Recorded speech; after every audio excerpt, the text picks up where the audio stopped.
Hello, I'm Mr. Bob, and welcome to my Algebra 1 video series. This video covers Chapter 8, Section 3, titled Multiplication Properties of Exponents. By the end of this video, you will have reviewed multiplying powers, a couple of instances of multiplying powers in an algebraic expression, multiplying numbers in scientific notation, and a real-world problem.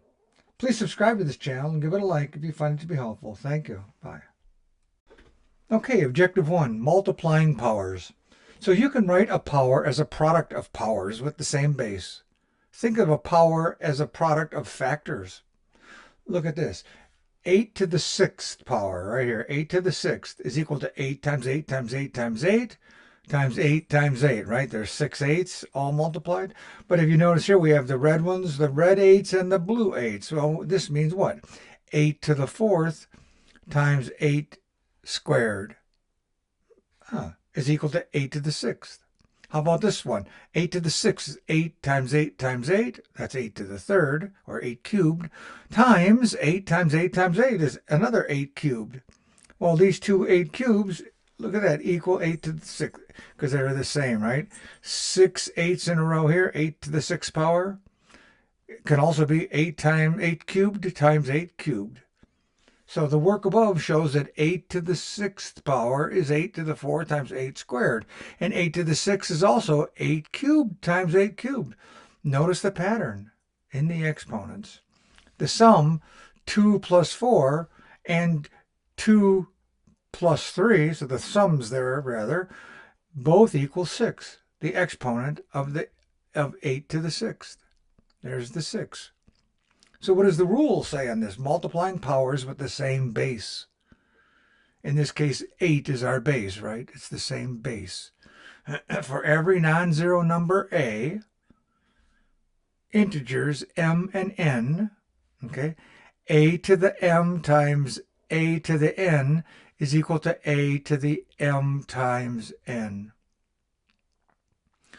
If you look at it here, a to the 5th times a to the 4th is equal to, or 3 to the 5th times 3 to the 4th. Remember, it could be a. 3 to the 5th plus 4. 3 to the 5 plus 4 is equal to 3 to the 9th. 5 plus 4. Same thing here. H squared times h to the 9th is equal to h to the 2 plus 9. You add the exponents. Here we're adding these exponents right here, and you end up with h to the 11th. Okay, so here's example 1. Let's take a look at this. Multiplying powers. Here's a few examples. Rewrite each expression using each base only once. So what do we have in problem A? We have 11 to the 4th times 11 to the 3rd. No, both the bases are the same. So we can do what we're going to do now. If they're the same base, we can add the exponents. We have 11 to the 4 plus 3. Here's the 4 and here's the 3. And 11 to the 4 plus 3 is equal to 4 plus 3 is 7. So we have 11 to the 7th power. We simplify the exponents here, right? How about the next problem? B, 2 to the 5th times 2 squared times 2 to the negative 1. Oh, so what do we do with that? Again, we're going to say 2 to the 5 plus 2 plus negative 1. And what is that? 5 plus 2 is 7, minus 1, plus a negative 1 is minus 1. 2 plus 5 plus 2 plus a negative 1 is 6. 2 to the 6 is the answer. And how about the last one here? Problem C. 5 to the negative 2 times 5 to the 2. Oh, well, when we add these, what do we get? Negative 2 plus 2 is 0. Well, what do we know about the exponent 0? Any number to the exponent of 0, or raised to 0, is 1. Okay, using the definition of 0 as an exponent. Okay, here we go with example 1. Check your understanding. If you've gone through these videos with me before, you know that I'm going to ask you to pause the video and try these on your own. And then when you come back, then we'll solve them together. So I'll wait for you. Okay, I'm assuming you've done that. You've paused the video, you've solved the problems, or at least worked on them to the best you could, and you've returned, and we're going to now do them together. So let's rewrite each expression using each base only once. So what do we have for problem A? We have 5 to the third power times 5. So both the bases are the same, so we can do what we're planning on doing, right? 5 cubed times 5 to the sixth is equal to what? That is equal to 5. Oops, didn't want that. Have to erase that. Sometimes the pen goes a little wacky. 5 to the 3 plus 6. And 5 to the 3 plus 6 is 5 to the ninth. How about B? 2 to the 4 minus 3. 2 to the fourth times 2 to the negative 3 is 2 to the first power. Right? 4 minus 3 is 1. 2 to the first, which is equal to, what is 2 to the first? It's equal to 2. Okay? How about C? 7, I can just start off by writing the 7. Minus 3 to the minus 3 to the squared to the sixth power. So minus 3, so if we do 2 times 6, not 2 times 6 is 2 plus 6 is 8, minus 3 is 5. So we're going to get 7 to the fifth power. Okay, let's moving on. Okay, moving on to example 2, where we're going to be multiplying powers in an algebraic expression. So in the first one, it's just simplify each expression. So in problem A, it's very much like what you just went through. So we're kind of doing a little refresh here, right? So problem A says what? X to the first. You got to think of that. No, it's x to the first, right? X to the first times x squared times x to the fourth is equal to x to the 1 plus 2 plus 4, which equals x to the seventh. See that? Just had to remember to put that 1 there, because there's a 1 with that x.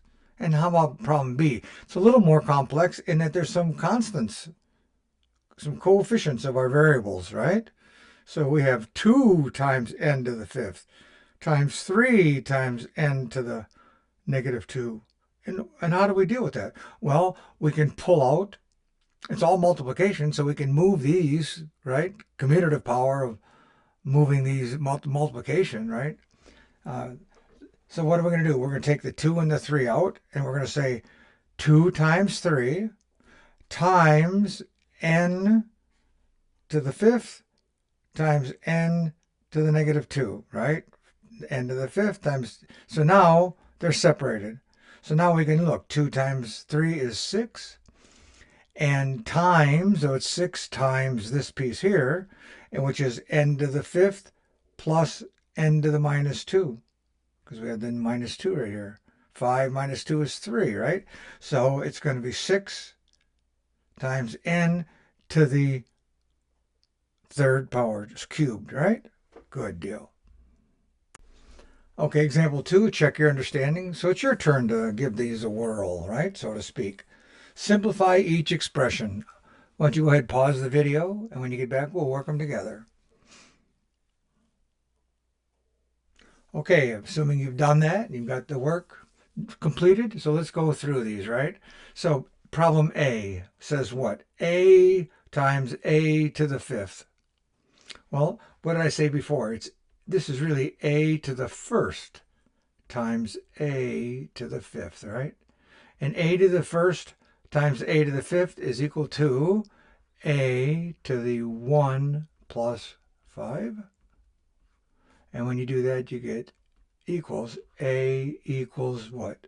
A equals a to the sixth power. Good. Let's do B. N squared times n cubed times 7n to the first power is equal to, so you have n squared, n cubed, that's n to the 2 plus 3, right?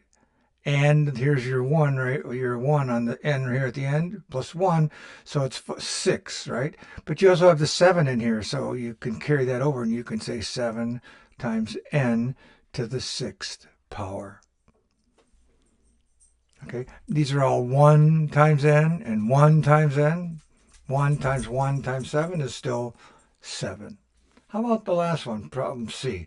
6y squared times 3y cubed times 2y to the negative 4. So what can we do here? We can say, I'm just going to write a 6. I'm going to put a parenthesis. 6 times the 3, because this is all multiplication in here. 6 times 3 times 2. And what is 6 times 3 times 2? 18 times 2 is 36. And we're going to do the y's now. Y, I'm not going to care. I'm just going to do the plus, right? Y plus 2 plus 3 minus 4. 2 plus 3 is 5 minus 4 is 1. So I'm going to write them out. 2 plus 3 minus 4. And that, bring down the print like that. And now we have 36y to the 2 plus 3 is 5 minus 4 is 1. 36y. Okay? Good job. Okay, now in example 3, it's going to be a little different, and then we're going to be multiplying powers in an algebraic expression. So what does that mean? It means we're probably going to have more than just a single variable to be dealing with here, or a common base between all of them. So let's take a look. So problem A says we're going to look at c to the 4th times d to the negative 3 times c squared. Okay. That's using the commutative property. We're going to move them around. So we're going to have c to the 4th times c squared with d to the negative 3 at the end. So we move the negative 3 to the end so that we can join these. Now when we do that, we see that we have c to the 4 plus 2, because we've got c to the 4, 4th power, times c to the squared, or to the 2nd power. So 4 plus 2 is 6. And then the d, just there's nothing else to go with the d. It remains as negative 3. You can't combine it with the c's. It's just multiplied, so it's d to the minus 3. So when you're done here, the answer is c to the 6th, divided by d cubed. Well, what happened to the minus 3? Remember, well, when you do minus 3, that means 1 over, right? So you're going to actually move that down into the denominator. So now you start, in our case here, it's d to the 3rd. Okay, because if you moved it back up, it would be d to the minus 3rd. But now that we moved it down, it's d to the 3rd. Got it? If we move this c to the 6th on the top here, if we move that down, it would be 1 over c to the negative 6 d cubed. So that's kind of how those work. So let's go ahead now and look at the next one. 5x times 2y to the 4th times 3x to the 8th. Well, what are we going to do? We're going to pull out the multiplication. So we have a 2 times the 5 times the 3. Here's your 5 and your 2 and your 3. We multiply them all up. And then in terms of the variables, we have x to the 1st power, right here, the first 5x, x to the 1st power, times 8, x to the 8th power. Here's the x to the 8th power. And then we also have a y to the 4th power. And in here, the y to the 4th power is the second term. So we rearranged these so we could group them. We rearranged the x's and y's so we could group it accordingly. We've multiplied the coefficients and got the 30. So what do we have now? We have 30 times x, which is x to the 1 plus 8 to the 9th, times y to the 4th. So 30x to the 9th, y to the 4th. Okay, example 3, check your understanding. Simplify each expression. So go ahead, and as you know, I'd like you to pause the video and try these on your own.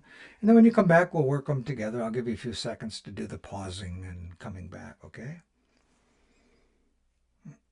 Okay, now that you've done that, at least I trust that you have, let's do it. Problem A, it says what? It's A times B times A to the 5th. And using the commutative property of multiplication, we can move the a's to get them together so we can join them, right?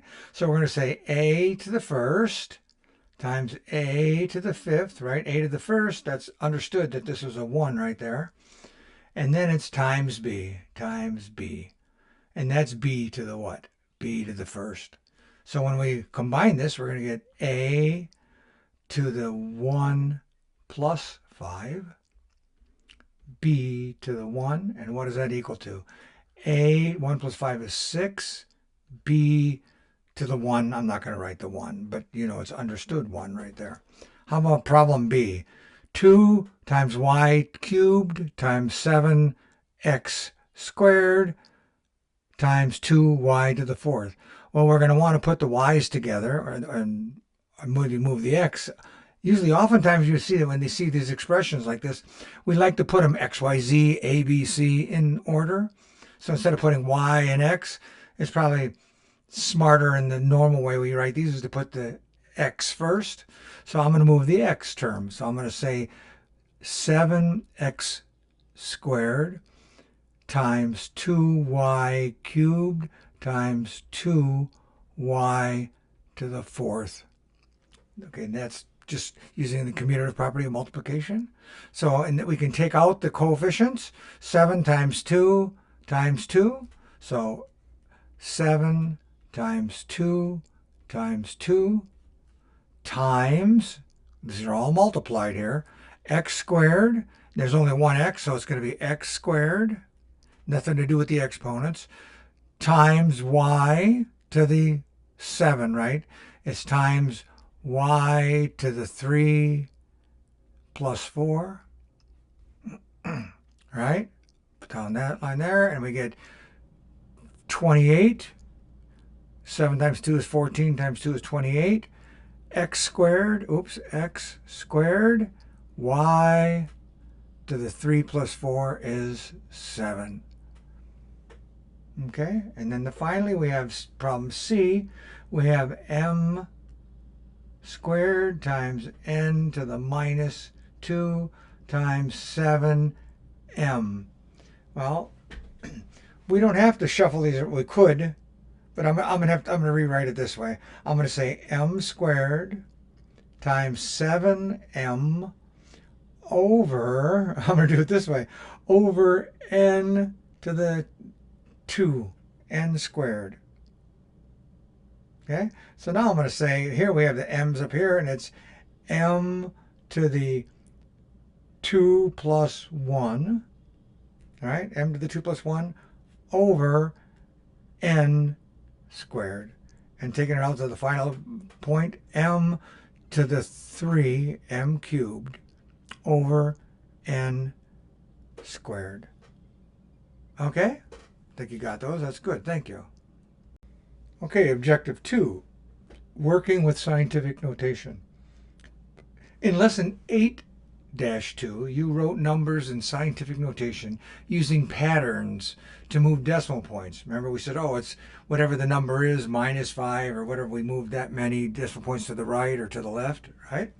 So now you can use the property of multiplying powers with the same base. In the scientific notation, the base is 10, so that's why we have the same base to write numbers and to multiply numbers in scientific notation. So let's look at those, okay? Okay, let's look at example 4 here, multiplying numbers in scientific notation. So it says simplify 7 times 10 squared times 4 times 10 to the 5th. Write each answer in scientific notation. So let's start off with 7 times 10 squared times 10 times 10 to the 5th. And when we do that, like in the previous slides, we're going to combine the coefficients, right? So we did that. We said we took the 7 and the 4, and we pulled it out. Here's the 7 and the 4, and we moved that to the front of the line, so to speak. And then we have times 10 squared times 10 to the 5th, right? Just like we did always in the past. 10 is now our common base. So, and what do we end up with? We ended up with 28 times 10 to the 7th, because 2 plus 5 is 7. So we ended up with 28 times 10 to the 7th. But as you recall from scientific notation, you cannot have a number larger than 9. It can't be 10. I mean, it can be larger than 9, but it can't be 10. Let's put it that way. It has to be less than 10. Only a single integer or a single value can be here, right? Above the decimal point, a single integer. 8.2 would be the way to write this, because you'd have to move the decimal point. From here, which was at 28, we'd have to move it one time to the left to put our decimal point right here. Okay, you got it? So now it's 8.2. When we did that, though, since we moved the decimal point to the left, we had to, what, say 10 to the first power, because it's 2.8 times 10. It was 28, now it's 2.8 times 10. 10 to the first power. Now that we have that, we can say 2.8 times 10 to the first times 10 to the seventh. And by doing that, we're going to have 2.8 times 10 to the 1 plus 7. And finally, we have the answer, 2.8 times 10 to the 8th power. And that's written, we're writing now this problem up here in scientific notation and doing the mathematics involved. Okay? Good deal. Okay, as we've been doing all along, this is example 4. Check your understanding. We've got 3 problems here for you to take a look at and solve on your own. Simplify each expression and write each answer in scientific notation. I'll go ahead and wait while you pause and work these out and come back and we'll do them together. Okay, simplify each expression, write each answer in scientific notation. Problem A. So, as we've been doing, let's look, we have a coefficient here, 2.5, and a coefficient here, 6, right? So, what is 2.5? We're going to put these together now. We're going to write here, parenthesis. What is 2.5 times 6? 2.5 times 6 is 15, right? That's what we have here. So I've written that like that. And then I'm going to write, we have 10 to the 8th and 10 to the 3rd. So that's going to be 10 to the 8th times 10 to the 3rd. Okay, now that we have that, we can say what? We can do a couple things. We can multiply this one, these two together, 10 to the 8th times 10 cubed, which will give us 8 plus 3, 10 to the 11th. So I'm going to say now 15 times 10 to the 11th power. You with me? And I have the 15 here. I cannot have 15. This is not scientific notation. It must be 1.5. You have to move the decimal point so it's just right below the leading coefficient, right? 1, non-zero coefficient. So it's 1.5 times 10 to the what? We're moving it to the left times 10 to the first power. And then it's times 10 to the 11th power. And when we multiply this out, we're going to get 1.5 times 10 to the 1 times 10 to the 11th is equal times 10 to the 12th power. Let's do B. B says we have 2 coefficients, and we're going to move them. So we're going to say 1.5 times 3. Okay, and that's 10 to the negative 2 times 10, get rid of the times. Sorry about that. 10 to the negative 2 times 10 to the 4th. Okay, so what do we have coming here? We have this is going to solve itself because it's just going to be 1.5 times 3 is 4.5. 4.5. So there's no, we don't have to move the decimal point because it's already in the correct position. And then that is times 10 to the what? To the negative 2 plus 4. And when we do solve this, it's going to be negative 2 plus 4 is plus 2, right? So the answer is going to be 4.5 times 10 to the 2nd power, or squared. And how about the last one here? 9 and 7 are our coefficients. 9 times 7 is 63. 63 times 10 to the negative 6 times 10 to the negative 9. Right? And what is that? What is 10 to the negative 6 times 10 to the negative 9? That's 63 times 10 to the negative 15. But we got 63 here. The decimal point is here. We need to move it there, right? Between those two. We have to have a leading integer only, non-zero integer of less than 10. 6 serves the purpose. So now that's going to be, since we have to move it, it's going to be times 10 to the first power. So it's going to be 6.3 times 10 to the first power times 10 to the negative 15th power. And when we solve that, then it's going to be 6.3 times 10 to the 1 plus a negative 15 is negative 14. Oops, didn't get the 1 in there. Negative 14. Okay. Okay, example 5, a real-world problem. It's a nice problem to look at here. The human body contains about 3.2 times 10 to the 4 microliters, and that's a mu, that's called mu L, microliters of blood for each pound of body weight. Each microliter of blood contains about 5 times 10 to the 6, or 5 million, red blood cells. Find the approximate number of red blood cells in the body of a 125-pound person. So let's put it together. We're looking for find red blood cells. So this is what we're looking for, is the red blood cells. And the blood cells consist of what the elements here. It's each pound of body weight. So here's the pounds. Each pound. And it's microliters per pound. And what you notice is this is a dimensional analysis, we call it. So you can see you started off what you want, cells, right here, cells. And in order to get to it, you've got a bunch of units to multiply together. But the last one you end up with here is cells, way down here at the end. And you'll see how we get there. So we're going to say red blood cells is equal to pounds times microliters per pound times cells per microliter. Here it is. There are about 3.2 or 32,000 microliters for each pound of body fat, or each pound of the body. Pounds times microliters per pound. So it says microliters for each pound of body weight. Pounds times microliters per pound. And then finally it says there's red blood cells in the body of 125 pounds. It's 5 million blood cells per microliter. For each microliter of blood contains about 5 million red blood cells.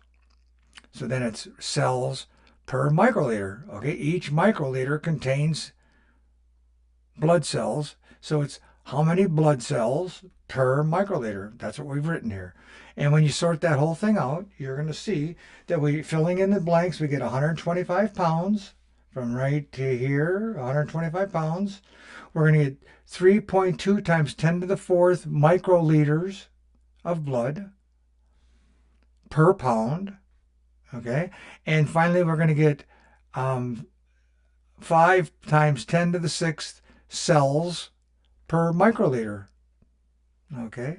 So when we do all this substitution and rearranging and using the commutative and associative property of multiplication to move our numbers around, we're going to get 125 times 3.2 times 5, here's the 5, times 10 to the 4th, here's our 10 to the 4th, times, I'll change the colors, here's 10 to the 4th and 10 to the 6th, there's these two, right?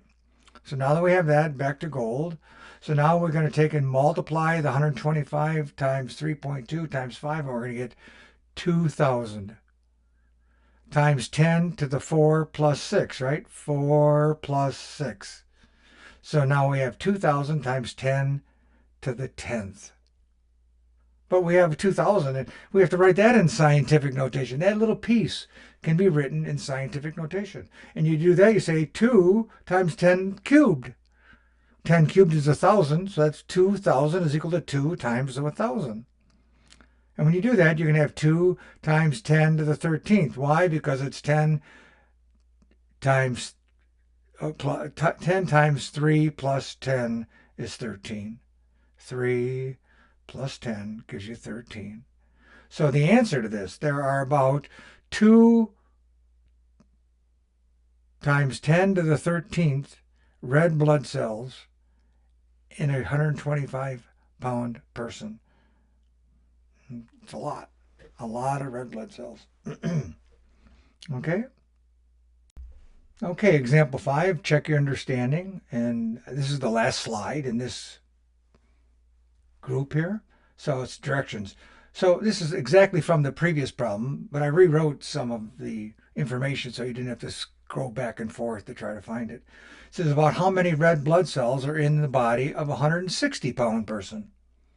And I'll give you the information that the human body contains 3.2 times 10 to the 4th microliters of blood for each pound of body weight. And each microliter contains 5 times 10 to the 6th, or 5 million red blood cells. Okay? So go ahead and pause the video, and when you come back, we'll work it together. Okay? I'll wait for you. Okay, now that you're back and you've worked the problem out, and if you had to, you could have slid back to the previous slide to see how we worked it, but let's go ahead and do it right now. So as we did the first time, we're going to start off by looking at the body weight. If you remember the sentence before, it was cells. How many cells, right? cells is equal to what? 160 pounds times 3.2 times 10 to the 4th times, I'll just say 10 to the 4th. Oops, to the 4th. I shouldn't have done that. There. Times 10 to the 4th. That's times there. Times 10, times 5 times 10 to the 6th. Red blood cells. Okay, you with it? It's 160 pounds, 3.2 times 10 to the 4th microliters of blood, and 5 times 10 to the 6th red blood cells per microliter. So now let's go ahead and work this out. So it's going to be equal to the cells, it's going to be number of cells, is going to be equal to 160 times 3.2 times 5, which you multiply up on your calculator. You're going to find out it's 2560. Okay, 2560. 2,560 times 10 to the 4th times 10 to the 4th times 5 times, oh, excuse me, not 5. Not 5. I want that erase. There we go. Times, try it again, times 10 to the 6th. And when we do now, we carry this a little bit further, we're going to say that equals 2560 times, I'm going to do it this way, 10 to the 4 plus 6. Okay, and that equals 2560 times 10 to the 4 plus 6 is 10th.